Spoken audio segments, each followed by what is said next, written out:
Hello, Miami. You're watching 305 Sports Now, your home podcast and channel for all things Miami sports related. I am Will.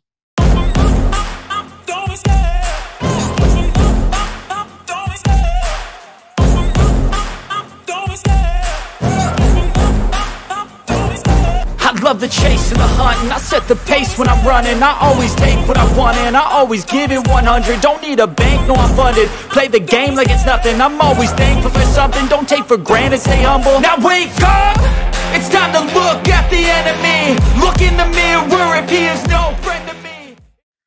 Ladies and gentlemen, thank you for watching 305 Sports Now. Once again, I am your host, Will, and thank you for joining me in this lovely Wednesday afternoon. And the gentleman I'm going to bring on needs no introduction. He is the last Miami Hurricanes quarterback to give us a 10-win season and led the team to, of course, not only 10 wins, but also a Coastal Division as well. And he's had, some stunning victories over teams like Notre Dame, Florida State, and a very good Virginia Tech team as well.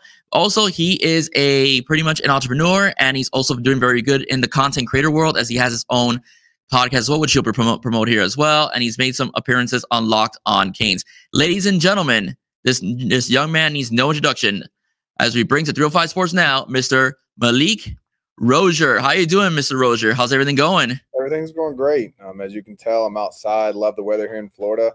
That's why I stayed here. So glad to be on the podcast. Yeah, and thank you so much for joining us. You're from Mobile, Alabama. You went to a school called Faith Academy, and one of the first things I like to do is, as I mentioned before you came on, is I like to do like an origin story with first-time guests. And your recruitment, obviously you came in under the Al Golden, tenure. You were recruited heavily by James Coley. So, what made you choose the University of Miami over other schools? Yeah, so one. James Coley was one of the first D1 coaches to actually fly out to my high school, spend time with me, watch me throw. So that meant a lot to me. Someone that obviously back in the day for a coach to fly out, that meant a lot. Obviously, it's fuel, it's time, it's energy, it's money. So that really led into a lot of it. And then honestly, for a lot of the Miami fans that don't know, my dad is a diehard Canes fan. So even when I was growing up, he was in all the Canes chat. He was talking Miami football.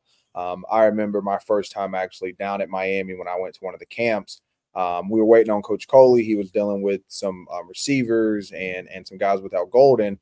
And while we were waiting, my dad literally talked to Art Kehoe. I'd probably say for 45 minutes to an hour of all the old like 2000, 2001, 90s teams, all the teams that, Kehoe coached in and played on.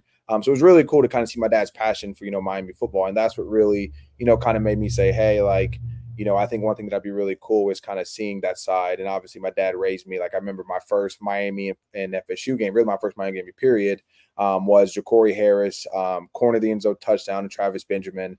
And I just remember like me and my dad jumping up, hugging each other. And those kind of, things is really what led me to kind of, go to the University of Miami.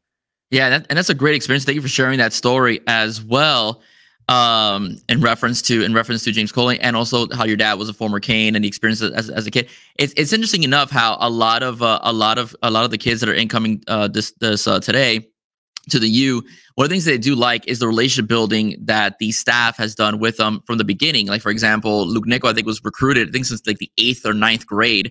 So that's something that resonates with him as far as his commitment to the University of Miami. And Coach Coley taking the time to fly over from Florida over to Bama to talk to you is also something that resonated with you. How important is it recruiters to build actual relationships with their players and not just treat them like they're just trying to get them into the school? Well, it's everything, especially nowadays with how easy it is for guys to see, basic messaging, marketing stuff, things of that nature. A lot of times for guys, it's really come out of two things. One, my relationship with the coaching staff. And then secondly, the production on the field. Obviously, Miami needs to get better with the production on the field. But when you talk about guys selling out, recruiters actually.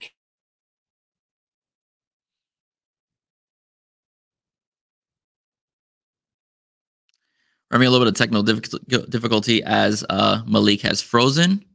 Let me bring him out, take him out and bring him back in. Is it working now? Yeah, you froze a little bit there. Yeah, I don't know why. It's been acting very strange lately. I might have to call Spectrum about it. But, I think that's one thing that, Mario them is really good at is understanding, who fits our system, who has the same mindset as us. And obviously, finding guys early. One of the biggest things is that, obviously a lot of these kids, I don't want to say have been groomed to be athletes, but especially guys that were athletic from a very young age, they've heard people in there, hey, you're going to be good, make sure make sure people want you, make sure people are trying to use you. So the earlier, you can have contact with the kids, the more it allows them to say, hey, this guy knows me. I trust him. I've spent, 3 or 4 years building a relationship. I think that part is big because at the end of the day, everyone's going to have nice facilities. Everyone's going to have nice shirts. Everyone's going to show you kind of, the external stuff. All that stuff is cool, but for the guys, especially what Mario was trying to build, it's all about the internal. How are you built? How is your mindset? How do you think? And a lot of that stuff definitely plays hand in hand to like the recruiting process and how they attack kids. No, absolutely. But I want to go back a little. I want to go back to what Golden gets removed. All right, as coach, it was a tough time, and they bring in Mark Richt. And the first season of Mark Richt, he inherits Brad Kaya, who was basically a Heisman Trophy candidate quarterback, a pretty good roster, I would say, with Mark Walton running the football. The team finishes 9-4. I honestly thought that team could have gone 11-1, or actually 12-1, if they would have spread the ball in terms of the spread offense a little bit. They played much more of a pro style offense, but the 9-4 was still pretty good. You come in 2017, you take over for Brad, and you start off 10-0. What worked in that season for you guys that you were able to come up with such a big jump?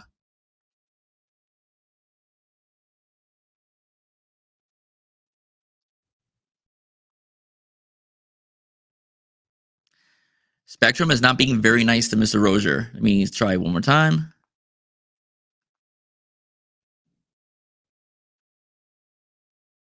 Yeah, so all right, I'm about to just move inside. Maybe with me moving inside, it'll work a little better. I'm about to literally sit right beside my router. I just like being outside. It's actually a nice view. Come on. But yeah, I heard the question. Okay. So hopefully this works a lot better. But Perfect, thank you. All right, perfect. So yeah, a lot of stuff that really helped us was one, we had a lot of older guys that had a lot of playing time. So understanding the concept of, hey, it's a 4-quarter game. It's a long season. I think one thing that, especially my junior, we saw was that we started off great. We'd be, especially before I got there, I'm pretty sure mine was like 6-0, 7-0 before we wound up playing FSU. And, the big thing was that once they lost, it really crippled them. So understanding, hey, how do we not get to the loss? What were things that, they changed between week to week that kind of, got them to that position? So I think one was definitely the mindset that we had coming in. And then secondly was a quarterback run game. My ability to run, it definitely allowed, different creases for the running backs. It caused defenses a little trouble because now their ends can't crash as hard. They can't run upfield as hard because I was able to, move and escape. And I think that caused a lot of complications for defenses, which wound up helping us. You had a pretty good season. You threw for over 4,500 yards, 30. I'm sorry. Forgive me. That's actually your total record. You threw for 26 touchdowns and 14 interceptions that season. You had some really good victories against Virginia Tech, who was actually playing very well at the time under Justin Fuente. You beat Notre Dame. That was a great game. We loved it as Canes fans. Stomping on Notre Dame is always fun. But for me, the pivotal game was Florida State. Florida State is the much hated rival, of the University of Miami. They have beaten Miami 7 years in a row. 7 years in a row. You guys come out there and you win being behind late in the fourth quarter. What was going through your mind before you threw that beautiful touchdown pass to Darrell Langham? Yeah, number one was that be smart with the ball. Obviously, turnovers would have lost us the game. So, finding a matchup that I like, but finding a safe matchup, something that, hey, if it was incomplete, it's not going to put the ball in harm's way. And then really, to be honest with you, obviously the year before that, we lost off the block field goal. Yeah. So as much as we can, hey, let's try to get the ball in the end zone because we've seen what can happen, especially in these type of games. So, trying to actually, make a throw that had a high percentage chance of actually scoring, not, just playing for the check down is one of the things that I really give Rick, that game was, especially in the fourth quarter, he got more aggressive. You especially watched towards the end. We opened up the offense a little more and it allowed us to push the ball down the field and score, on I think 2 out of 3 drives back to back towards the end. So that's where a lot of that really helped. And, a lot of it was just, Rick telling me be smart with the ball. And obviously Darrell Langham did a great job of making a play because, again, people know now, but during that game, I'm pretty sure Darrell might have had 10 or 15 snaps. And one of those 15 was obviously one of the most important snaps in I would say in the last 10 years of Miami football. Yeah, going back to Coach Richt, it was kind of interesting the relationship you guys had, especially the way it's perceived in the media and amongst the fan base. According to Coach Richt, and you've also said this yourself, he said to you in one of the practices, "You'll never play for me." How did that come about, and what made you respond to basically prove him wrong? Yeah, so it was after the spring practice, Rick's first spring. Obviously, everyone knew Brad Kai was going to be the starter, but it's like, hey, who's going to be the number 2 guy? And Rick came up to me, which I'll be honest with you, I really appreciate him being honest. And he was like, hey, man, I think that you do some good stuff, but he was like, right now, he was like, I just don't think that you're a right fit for us. I think it's better if you go ahead and just transfer and try to find somewhere else to play at. And to be honest with you, like nowadays, you'd rather have that than a guy keep you there and waste a couple years. And so then I had the choice. Rick wasn't telling me, hey, I'm taking your scholarship, you got to leave. He was just saying, hey, man, I think that there's just things that I personally don't like that other coaches could like, but it's something that it just doesn't work out for me. And so that's when I had to realize, okay, I can either run away from this challenge and say, hey, you're right, I want to go somewhere else and I transfer. Or I could say, okay, what am I doing wrong and how do I fix it? How do I address my issues? Because even if, I was to leave and go to another college, it doesn't mean that the issues that I was having with Rick isn't going to carry over from one school to another. So I think that's one thing that a lot of kids don't understand is that, even if you are going to transfer, at least understand what your problems are and fix them before you just up and leave, because it's probably a common issue that you have that most coaches see. So that was my biggest thing is am I going to allow someone else to kind of tell me what I can and can't be? So, between my family, that was kind of saying, hey, we support you. We have your back. We don't want you to transfer. That really helped me, make my decision. And then from there it was like, hey, what are my issues? How do I address them? And, how do I get better each and every day? And so from there, it really helped me kind of as a quarterback progress. Because a lot of people that don't know, I really didn't start playing quarterback, especially in the spread. Sorry. It's okay. Especially in the spread offense until my junior year. My freshman year in high school, I was a safety. My sophomore year in high school, I was a wing T quarterback. And then my junior and senior year, I finally got into the spread. So obviously I played quarterback, I played defense, so I understood coverage. But, understanding exactly how to play a quarterback or be a quarterback each and every play was something that I was learning at Miami that Rick over time taught me. So that was some stuff that I knew I needed to change. That was one thing that really pushed me not to just transfer, was because, I'd rather sit here and learn instead of me running away from my issues. Yeah, I commend you for that, because a lot of kids today would just pack up and leave, and they would go to another school. The fact that you're like, no, I'm gonna prove you wrong. I can get it done. I have the work ethic to do it, and it proved well because you did. Again, you guys had a great year. You finished off 10-3 that season. You came pretty close, I will say, to actually winning the bowl game. You left some points on the board in that game as well, and also a couple calls didn't go your way against Wisconsin over in the Orange Bowl as well. Okay, so your senior year, there was a lot of expectations. You guys had a 10-win season. A lot of the guys are back, but you finished 7-6. What exactly happened that season that you couldn't replicate in the season of 2017? Yeah, I think a combination, to be honest with you. So UNC, I'm pretty sure. Yeah, UNC game, I go out around halftime. I wound up having a really bad bruised shoulder, and it had a lot of scar tissue. And so one thing that me and the Ricks definitely saw was beginning of the year last year and even end of the year and early into my senior year, I didn't have as much velocity, didn't have much zip on the ball. And a lot of that was because of my shoulder issues. So that was one thing that played into it. Secondly, to be honest with you, there were some points where communication was bad. So we're playing FIU. Rick's telling me, hey, N'Kosi Perry's going to get a drive this week. He was actually supposed to get a drive the week prior when we played. I'm pretty sure it was like Toledo, up at Toledo. Yeah. I think it was a game when I had like 3 rushing touchdowns, 2 passes, I had like 5 or 6 touchdowns in total that game. But the following game, they're like, hey, we want to get N'Kosi a drive because we want to make sure that, like, if anything happens to you, because obviously I'm a mobile quarterback, I've went down before. So, like, the concept of them saying, hey, we want to make sure that this guy gets into a rhythm and understands what it's like to actually start or get some playing time makes a lot of sense. So I was like, yeah, as long as I go back in the game and you guys communicate with me, I have no problem with you guys prepping him to get ready to be the starter. And so that's what kind of happened. I got my first 2 drives. Obviously, they didn't go as well. N'Kosi comes in. The offense drives very well. And then from there was just like no communication. To be honest with you, I was the one that even after the game had to reach out to the Ricks and be like, hey, is there any way on like Sunday or Monday we can sit down and I can kind of understand, what happened? Because my thought process was that I was the starter and that you guys were building him up, to kind of replace me in case I got hurt, or in case, next year this guy's going to be your starter. Because I don't know if you remember, but in 2017, one thing Mark Richt was talking about was that, hey, we're there, but we need more recruiting classes. We need, better guys to compete with Clemson. So that was where, whenever he started saying that, it made it very obvious that he was trying to, get some of his young guys together so that they could compete, which I got. But the fact that, I never went in, him nor John never walked up to me and said, hey, this is what we're doing. This is what we're going with, to me caused a lot of frustration, to be honest with you, because whenever I was talking to the Ricks going into my junior year, I did have some contemplations about, leaving, just because obviously there was prior stuff that was going on. I knew that I wasn't their quarterback because,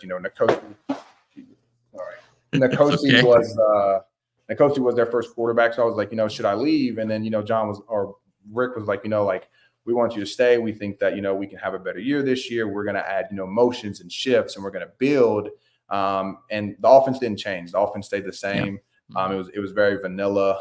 And so there was some stuff like that, really caused a lot of distrust. And then honestly, when I was going back into the games, I just really felt like at any point I could get pulled out of the game, whether it was a bad drive, a bad pass, anything like that. And I feel like, it's very hard to play as a quarterback that has to make split-second decisions when you're nervous about, hey, could this be my last drive of the game, of the season, things of that nature. And so it just caused a lot of mental distrust and mental frustration within me. And so to me, it caused the season to be very up and down some weeks. Yeah. First of all, thank you for your honesty and in terms of the behind the scenes that what happened that season. What's your relationship with Mark Richt now? We're good. I have no ill will towards Mark. I know for him, obviously I've been in the coaching role. So for him, he was trying to make the best decision on what he thought could lead his team to victory. So, I was never mad at Nkosi. I never harbored any anger towards him, at least like at practice, or like showed it in that way. But I will say that obviously I wish things would have turned out differently. But, we still talk every once in a while, at least once or twice a year. I'll reach out to him and say, hey, coach, hope you're good. Saw you on, the ACC network, or hey, coach, happy birthday. Hope you're having a great year. So it's not like we don't talk, but it's also like, it was straight business for him, which I understand. Yeah. I mean, that's the college football world, as well. It's the way it just is right now. These coaches are trying to keep their jobs. So they try to work with the best that they feel is what they need to win games.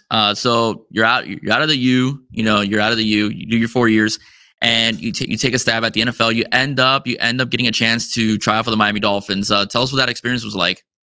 Yeah, that experience was great. I like the Miami Dolphins. They had Brian Flores at the time. One thing that, he was even saying was, hey, we see that you didn't play a lot of high school quarterback, obviously only had like a year and a half of college. And it was like, you need more reps. So they tried to send me off to the CFL. And honestly, I was like, do I want to go play in Canada where it's cold, or do I want to say, hey, at, 24 years old, let me try to figure out, this business world. My biggest thing was that you can be successful, but to be honest with you, I didn't want to be 28, 29, 30, and then dipping my foot in finally into business, because I've spent, 5 or 6 years chasing the XFL, CFL, all these other leagues. And so that's where, to me, it was like, okay, I thank you guys for the opportunity, but now I want to pursue kind of college coaching. And that's when I was on staff with Manny Diaz, and then I went to Georgia, and I was there for about a year as well. Oh, that's awesome. That's good. I'm glad you were able to do that as well. Your podcast or your YouTube channel, the Malik Rosier, very simple. Just if anybody gets a chance, please subscribe.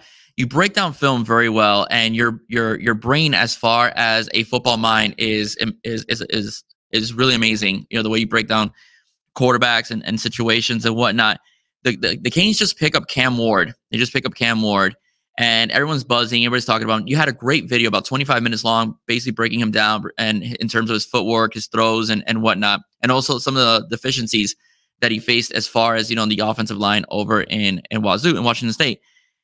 Can you go over a little bit what you see in Cam and some of the pros and cons of what Cam has, what he could bring to the table, and some of the things that as Canes fans we should kind of look at as well? Yeah, I think one is that his ability to manipulate a pocket. So again, I think one of the things that happens over time, and especially in the ACC, you're going to have really good defensive ends. You're going to have really good defensive tackles, linebackers, and they're going to blitz and they're going to win sometimes.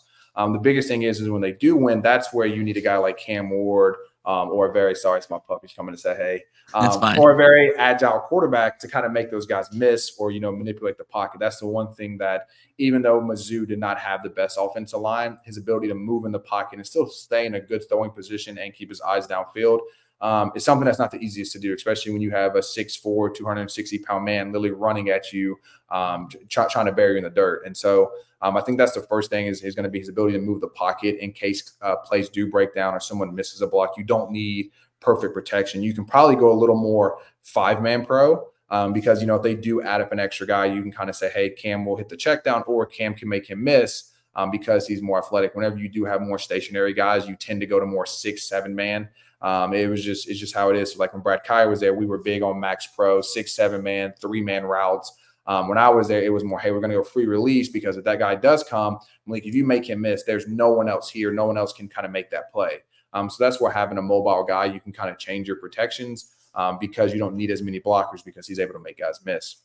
Now, I think the one thing that is kind of a con, and I think a lot of people talked about it, is obviously the fumbling. I think a lot of that is very simple to fix. It's not something that's crazy. It's just, hey, man, when you're running around the pocket, just keep your left hand on the ball. And that's really it. It'll cause you to have more stability in the ball and not allow that, that defensive lineman or defensive end to knock the ball out really easily. And then the last one I'll say is that for him, when he was at Washington State, he was the guy. And I still think in Miami offense, he will be the guy. But the difference is now he has guys around him. He has a really good offensive line. He's going to have really good backs. Obviously, there's Xavier Roseppo, Jacoby George, there's Horton, there's JoJo. There's a lot of guys around him that are super talented. So now he has to be more of like a great point guard. You know what I mean? He doesn't have to basically win the game by himself. Now he has to just be great at distributing the ball around the court. And so I think that's going to be the biggest thing that he solely has to figure out is saying, okay, I have a line that I don't have to move as much. I have guys where I can take a 3-step drop. And if I hit Jacoby George in stride, this guy could go 60 yards to the house. So that's where, he has to kind of figure out, hey, how do I keep the Cam Ward play style of me making plays in the pocket, but how do I also mold myself kind of into this new Miami type of offense where I have more protection, I have more talent around me. And so that's going to be a little bit of a mental adjustment for him. But it won't be anything too crazy. But the biggest thing is the faster he can get comfortable with the guys around him and the protection, the more the offense will click. One of the things, and it's no shade at TVD, one of the things about Tyler Van Dyke, though, is that he was very quiet. And a lot of from what we heard, he really didn't have a good communicative relationship with his wide receivers. Basically, they didn't throw too much outside of practice and whatnot. There's been not rumors, but it's been reported that Cam has been throwing to JoJo Trader, has been throwing to basically, I think Isaiah Horton as well was included in that mix. How important is it for a quarterback to have a relationship with his wide receivers, especially in non-practice hours? It's everything. You only have so many practice hours. You can only go through so many routes. Whenever you do one-on-ones, my biggest thing is that I think the biggest thing guys have to focus on is quick game and really deep balls. So like fades, goes, posts, things that, you're throwing guys way down the field in advance, and quick game. Because a lot of times when you think about cover 0, max blitz, cover 1, guys getting it out, a lot of times it's a lot of underneath routes and you're throwing guys open before they break. Usually intermediate, it's a lot more rhythm. It's 1, 2, 3 hitch ball. You think about curls, digs, things of those nature. So the more that he can get really comfortable saying, hey, if I'm in the worst situation, okay, it's cover 0, it's man coverage, I have to go basically one step and rip this ball to Xavier Restrepo, Jacoby George, whoever, working those scenarios. Because again, if it's wide open and it's easy, they should be fine. A lot of times you saw complications happen, whether it was confusing coverages or whether they got some pressure on TVD, things started to unfold. And so that's kind of where, prepping yourself mentally to say, hey, worst situation for this route, work it so whether when you get into the game, when that worst situation happens, you're comfortable kind of being in that uncomfortable situation. So that's a lot of stuff that just comes to, reps, understanding their timing. Like one thing I could say, especially with Amon Richards and Braxton Berrios, those two guys were absolute workhorses. And I could literally close my eyes and basically pick a spot where they should be at, and I would probably be close to hitting them in stride. And that's kind of where he has to get. I was blessed enough to where I had, multiple years with those guys. From him, he basically has, the spring and the summer. So that has to be tenfold. You have to get there as many reps as you can. And I think the biggest thing is also getting your reps, but saving the guys. Obviously they're doing running. They're doing, 7-on-7. They're doing the off-season workouts. You don't want to get out there, twice a week extra and blow their legs out. And so I think being smart about how he takes care of the receiver is also good too, because again, you don't want to get guys out there and you overwork them and then they can't work out the next day, or they're too sore, or like something's off in their regimen. So, also getting them the reps, but also letting your guys know, hey, we're going to get work, but I'm going to take care of you guys. I'm not going to blow your guys' legs out, is also something really big too. Sorry, you wanted to come say, hey, come on. You can say hi. I have a dog too. Yeah, I have two of them, and if I let them go, they're just going to start playing. You're going to hear them growl and play with each other. So How old? How old are they? There's the other one. Yeah. Yeah, that was so funny. How old are they? They're about to be a year. Oh, okay. Oh, so puppies. You're right. They are puppies. Yeah, they're still puppies. So like kind of trying to keep them calm right now is always interesting. Yeah, that's fine. That's fine. I'm a dog lover, so you're good. So you mentioned, I have a schnoodle, so it's pretty good. You mentioned your time with Manny Diaz, and you mentioned your time in Georgia. Are you working to get back into coaching as far as it goes? Because I think you make a hell of an offensive coordinator. Yeah, I thought about it. For me right now, I really like the private training space. I have 2 or 3 guys that I think could go really high D1. I mean, they're juniors right now, and they have a couple big D1 colleges that have offered them, and then some even bigger ones that are recruiting them. So I at least want to make sure those guys are good. One thing for me is that I just want to get better at developing. One thing that in college that, I learned a lot of from Miami and even especially at Georgia was, play calling, scheming, why they call stuff, areas, formations, things like that. But no one really taught me developmental stuff. So no one taught me, hey, if the guy's off, it's because of his feet. Hey, if he's high or low, it's because of his shoulder. Where to extend, you want to make sure that their elbow leads, because their elbow doesn't lead. Now they're going to push instead of it being more of a flick. So just things like that, really help a quarterback develop while he's there, whether it's, mentally or physically, because there's going to be certain guys that mentally get it, but they might have a physical flaw that kind of keeps them from being, super consistent. So understanding both sides of the game was something that I really wanted to do. So maybe in a year or so, I'll think about getting into it. But as of now, at least for this year, I'm fine. I've had some coaches that I've talked to that I would be interested in. My biggest thing is that I'm not a fan of the travel. I'm not trying to be like at Miami as, let's say, a quality control guy, and then I go to South Carolina to be a quarterback's coach, and I have to go to Memphis to be an OC, and then I go somewhere else. Like, I'm not going to do all the moving. I very much love Florida. I want to stay here. So for me to be about finding, to me, a head coach that I could think would be there for long term and say, hey, like, I'm not really trying to move up the ladder. I'm just trying to stay in Florida and support, whether it's Miami, Central Florida, South Florida, kind of wherever, because I really don't want to move. I love Florida a lot. It's kind of what kept me out. I mean, I'll be honest with you, like Coley, love Coley. I know that when I was in Georgia, he was there first. He was supposed to be there. Then they had Monken, and he was just finishing building his house in Athens. And he moved to Texas A&M for 2 years. And I'm pretty sure like last year, just finished building his house in College Station. And now he's in South Carolina. And it's like, if you have kids in a family, the kid moving up, it's tough. And so that's kind of where it was like, do I want to, put my family through that? Do I want to, have to fly out to Las Vegas to watch a quarterback play instead of going down the street to watch my son play at the local high school? So that's where a lot of those decisions, at least for like what I want to do in the future, was just kind of like, is coaching worth it, or is there other ways, for me to still be involved in the football world without me having to sacrifice my life? Yeah, well, I totally understand you. I totally get where you're coming from. I also want to ask you, in terms of your business ventures, the whole development aspect of things, you're developing young men to be good, to be quarterbacks. Anything else you're doing? Because you mentioned you have some business going on that you'd like to share with us. Yeah, so there's a couple. So for the Miami fans that follow me on Twitter, I do have a business account called Miami Mills Club, and we do a lot of stuff with Miami student athletes. I'm actually been in contact with the AD and even Rudy Fernandez about finding some ways to really, connect some of the business leaders that I've been fortunate enough to connect with student athletes. I believe that not everyone's going to go pro, but it doesn't mean that everyone shouldn't be set up for success. Whether that success is, you want to be the manager of an auto dealership, whether that success is being a content creator. It could be, owning your own franchise. We have different guys that, franchise out their business models, which are super successful. So, really finding ways to help others and really build out a platform of speakers and business owners to say, hey, man, whether, you make it to the NFL or not, once you graduate, please give me a call. I would love to, help you, with life after sports, because it happens, whether you're Tom Brady and you played 15, 20 years in the league, or whether you're like me that, only had a quick mini camp and then you're out trying to figure out, what are you going to do with life? It's really about finding, help for everybody in just different, parts of their lives. So we do different stuff with, student athletes. We actually just made our own e-learning module, which is $12 a month. And so what that does is again, I've connected with a lot of these guys. And so we're going to have basically learning modules that, these guys are able to say, hey, last month we did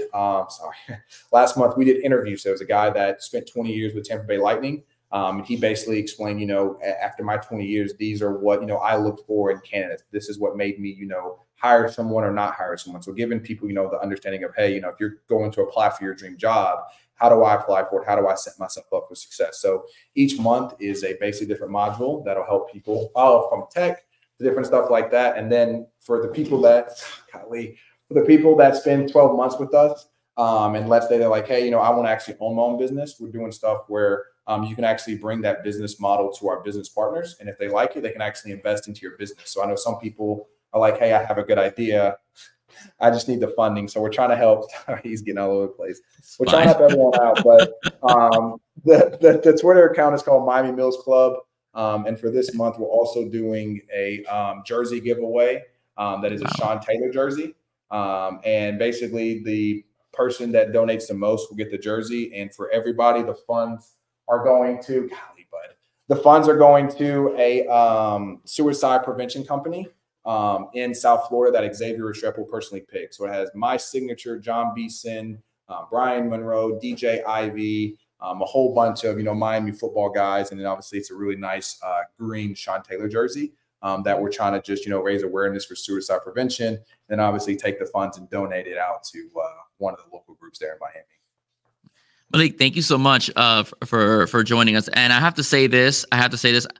It's nice to hear that after football you had a plan. We hear stories all the time of guys, when they exit the NFL, whether they made it or they don't, that they have financial troubles afterward. And we're glad that you found a niche for yourself and you're able to thrive in it. As far as the social media content goes, I'm sorry, go ahead.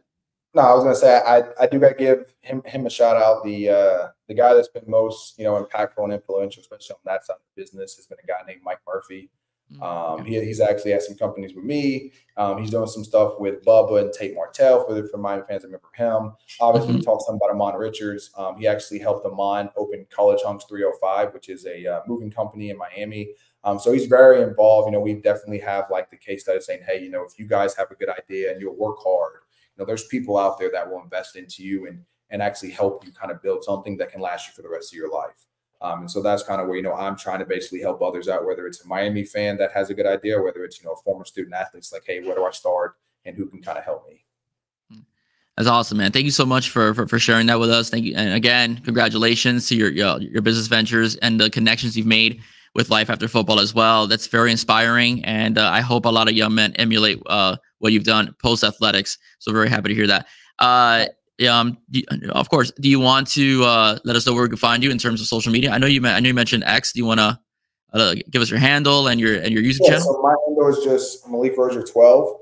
You guys can find me. So I don't know how many of you guys are into tech, but again, the guy Mike Murphy actually bought a virtual piece of land, and so my social media profile is actually like a little pixelized guy. So when people ask, hey, what is that? Yeah.